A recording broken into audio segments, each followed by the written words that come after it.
Ladies and gentlemen, welcome to another edition of World Talks here on TVP World. I'm your host, Benjamin Lee, and please join me and my guests on this next interview. Now, March 26 marks 25 years since Vladimir Putin's first presidential election victory, a milestone that highlights his unprecedented grip on power in modern Russia. With a sixth term now secured and no real political opposition in sight, Putin is poised to become Russia's longest-serving leader since the imperial era. Now, what has his quarter-century rule meant for Russia, and what lies ahead? Joining us today on TVP World to reflect on the Putin era is Witold Rodkiewicz, a senior fellow at the Russian Department Center for Eastern Studies. As a Harvard-educated historian and expert in Russian foreign policy and political thought, he has authored numerous studies on Russia's strategic alignments and ideological shifts, making him uniquely positioned to help us interpret the arc of Putin's rule. Hello, sir, and welcome to TVP World.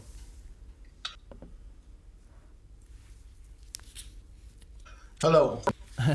Hi. So we are exploring, of course, the 25th year in power, and if you can help us understand how Vladimir Putin has shifted Russia politically and socially during this quarter century. Obviously, this is a whole epoch. The whole post-Soviet history of Russia can be really divided now into two parts. Strange coincidence, because they neatly fit the chronology, which is not very often in history, because we have a very clear-cut difference between 1990s, starting with 1991, when post-Soviet Russia emerged out of the rubble of the Soviet Union. And then we have coming to power of Vladimir Putin, which actually predates the year 2000, because he was first nominated as the acting, first as prime minister in summer of 1999, and then an acting president the 1st of January of year 2000.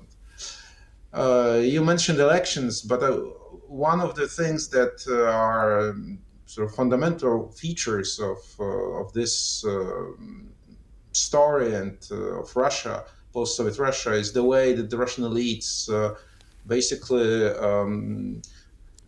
managed to control the elections. This process began already under Yeltsin in the 1990s, but the key point and the kind of turning point in the history were actually elections to the parliament of 1999, where the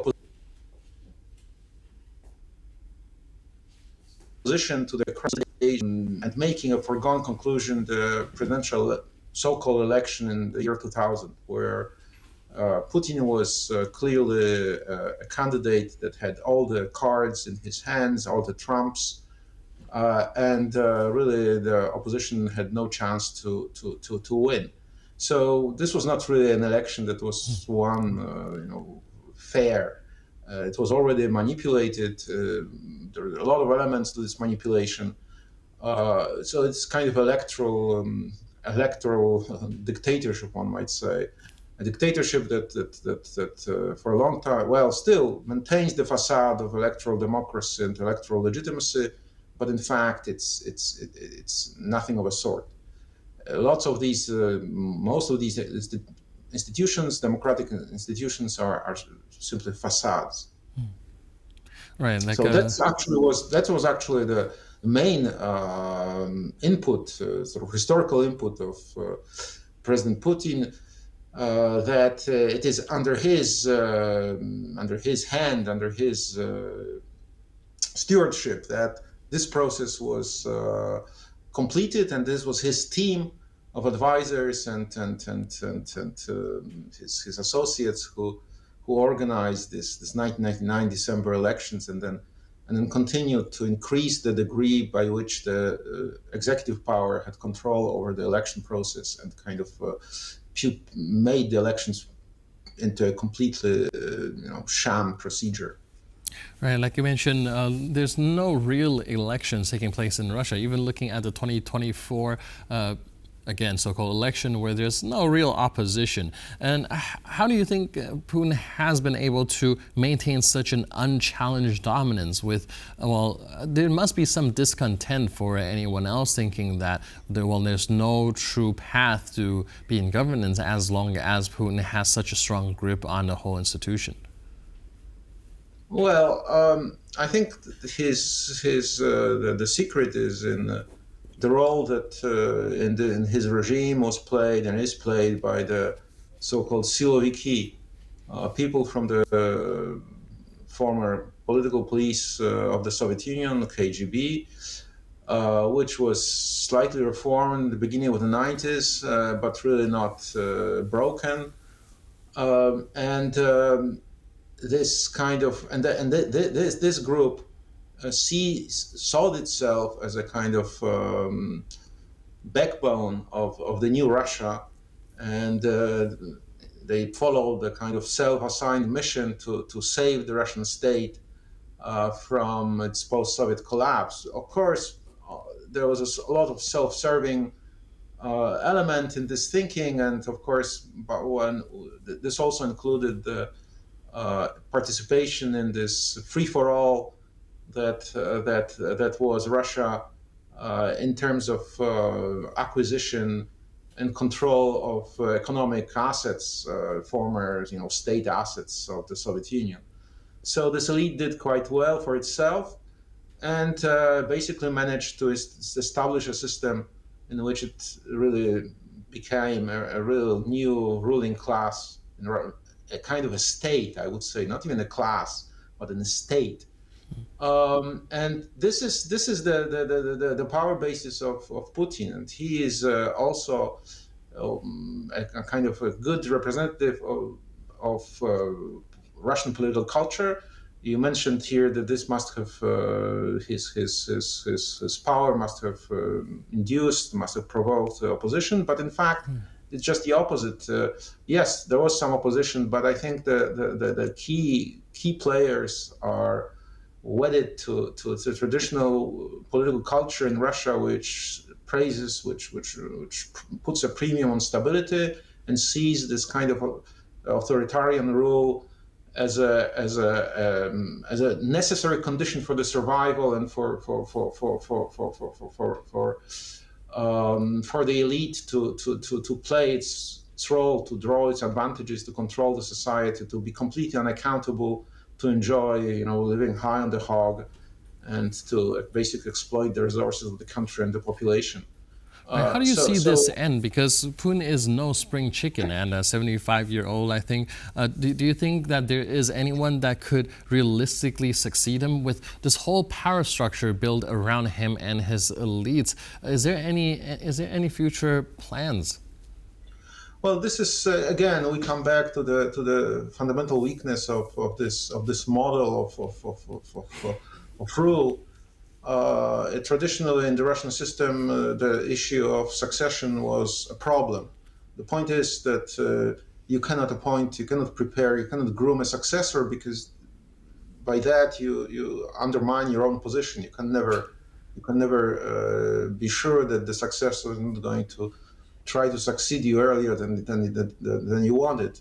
So in that sense, there is no successor, and the part of the rules, unwritten rules of the game in the system is to avoid creating an impression that you might be preparing your position to succeed. This is a sure way of being punished. So yes, this is a problem. This is a fundamental problem.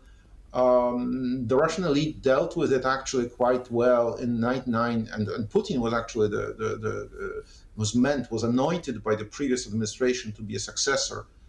But there were special circumstances because Yeltsin was physically by that time not capable of being a head executive. He also, I think, was reconciled with this idea of having to give up power, and the situation was less critical from the point of view of the regime, as paradoxical it might sound. now in a condition of full-blown war with Ukraine and the confrontation with parts of the West. This makes such succession operation very difficult, and I think also that Putin is the kind of man who is not going to be willing to relinquish power. I don't think he has plans like that. Lukashenko is another example of post-Soviet leader who kind of behaves in a similar way. So yes, as long as Putin's health holds, I think we are not likely to see any change at the top. And then there's going to be a crisis of succession that's also given. It all depends how well the immediate entourage and the broader Russian elite plays. Once Vladimir Putin dies or is incapacitated, it's really unpredictable. Things can go both ways, but I would put my money on.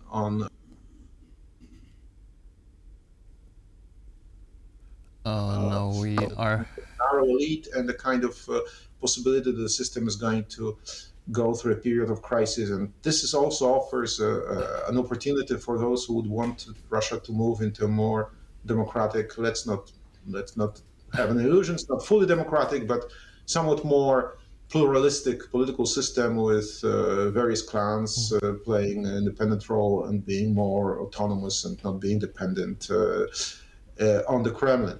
So I think this is a most likely scenario.